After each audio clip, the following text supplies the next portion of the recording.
and they seem to intimidate men today. And I look at that from the men's perspective, and I understand that it's new for men. A lot of men feel left behind. They've inherited the pain of the men who came before them, who've abused power or used it wrongly.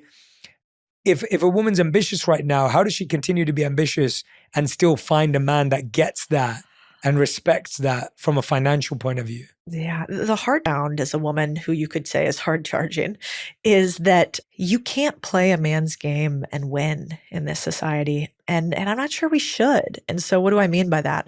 I mean that men are push, push, push, aggressive, or even our physiology, right? One is receiving and one is certainly giving.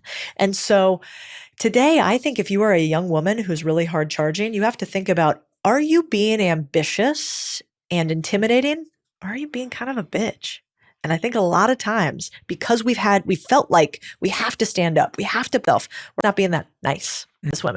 And it's that, you can go get it, girl, and you don't need a man, and he's not listening to you, and blah, blah, blah. That energy is really negative. Men don't need that. The two women that I know that are lovely, and they're single.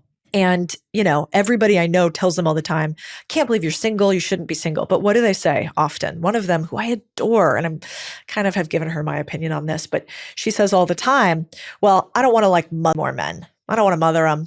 You know what? All these boys. Well, if you keep calling them that, then that is what they will be. Yeah. And so you've got to be really careful about not demasculating men. And you've got to be really careful about making sure that they care about the two things they care about more than women do, which is they.